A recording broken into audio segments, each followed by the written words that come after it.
What we really want to do is we want our listeners to think about the things that we're talking about, attach them into your life and see whether or not they work for you, adjust your thinking. So let me throw another question out to you. Excuse me. Can you love someone without intimacy? Yeah, I think you can. Talk to me about it. I think because sometimes love comes in what they say is all different forms, and I think everybody loves in their own way. My idea of love may not be the next person's idea of love, but I think you can love somebody without physical intimacy. I'll say that without physical intimacy. Because I think when you love somebody, you always are going to share some type of intimacy, whether it be a conversation, whether it be just a card, or whether it can be small things. So you don't have to love somebody. Somebody can be your friend and you can love that person. And you can have those intimate moments where this is a person I go to and I talk to, I have a good conversation with. They make me feel okay about myself or whatever is done. They give me good advice. So I love this person you know and we don't have like a physical intimate relationship, but we share intimacy through our friendship, or through things that we do together, but there's nothing sexual about it, but I love that person. In a relationship, there are plenty of relationships out there that are sexless relationships, but have lots of intimacy, and people are okay with that because we don't need sex in order to have an intimate relationship, in order to love each other. Well, we've talked about several different things that kind of show intimacy, Hmm. and the question of can you love someone without intimacy? Well, I guess The that would go back to then. I don't know. You the go with that. physical aspect of sex or intimacy can be missing, Hmm. but when we have the thought of intimacy and love, first in relationship, we a lot of times we lose that relationship because the other person is not participating sexually, Hmm. and it also is a baseline for a lot of people to, male and female, to commit infidelity. Hmm. So now keep in mind, you're in a relationship, you might have a family, you have all these other things going, but sexually something is missing. But I would imagine that in a lot of those relationships, there are other things. There are battles going on. There's other emotional things going Hmm. on. So you actually kind of lose the thought of love Hmm. as you lack intimacy. Hmm. And from that perspective, that probably causes a lot of relationships to fall apart. Hmm. So I understand what you're saying. There's because a lot of times you can love someone from Hmm. afar. But going back to love without intimacy, I guess when we talk about it, I don't know if you can have love without intimacy. I can't truly love somebody that I don't have some type of intimate relationship with, or some type of intimate friendship with, if we're taking the whole sex thing out of Right. intimacy. Because, I mean, intimacy means that I know you on some level, enough to say I love you. So if I don't know you on a level to say that on some level, that's enough to say that I love you, then there's no intimacy in that relationship at all.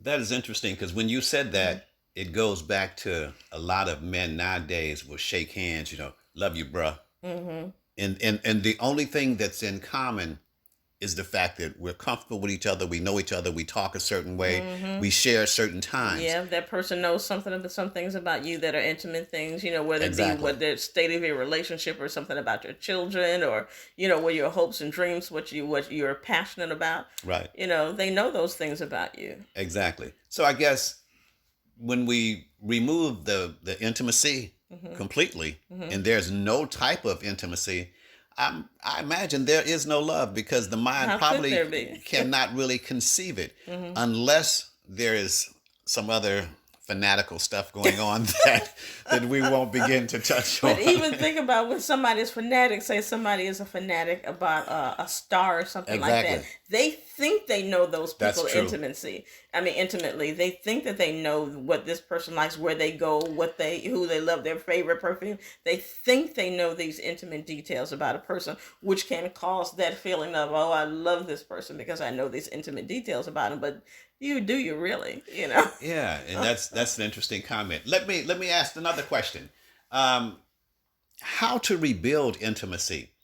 One of the things that's been identified in conversation through all of the different services that you and I provide, um, relationships can fall apart. Sometimes you stay in a relationship, but things are missing. Hmm. How to rebuild intimacy?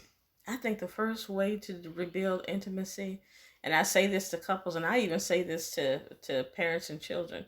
First, you gotta communicate. you you have to communicate. You have to get an open mind. You have to communicate, and you have to develop an acceptance or understanding of each other. Even though you can agree to disagree, or there are some things that you may not see eye to eye on, you still have to say, okay, but I accept that person, for who or what they are.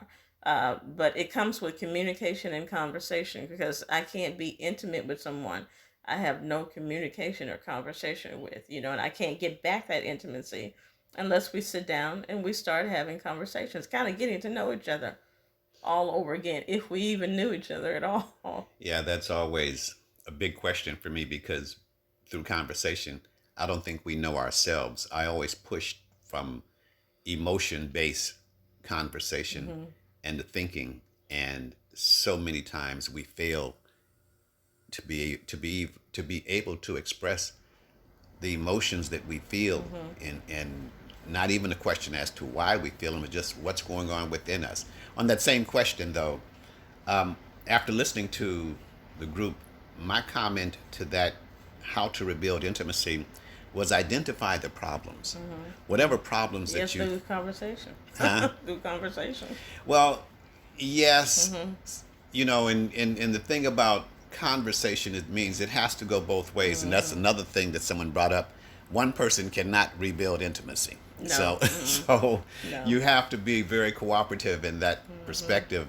Then the other thing was, after you identify problems, then you have to accept responsibility, because That's the biggie. well, yeah, that is a biggie, because it's hard for some of us to just accept responsibility based on our behavior, what we did, what we said, Because most people are like this.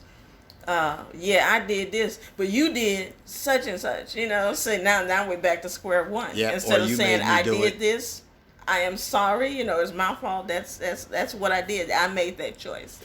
Yep. So identify the problem, accept responsibility, and then have commitment to not participate in that situation, that same problem, not going down that same path, not taking that same attack or that form of communication. Because a lot of times within the context of the relationship, you don't have to go outside the relationship for major problems. You can be just how you talk to me in the relationship.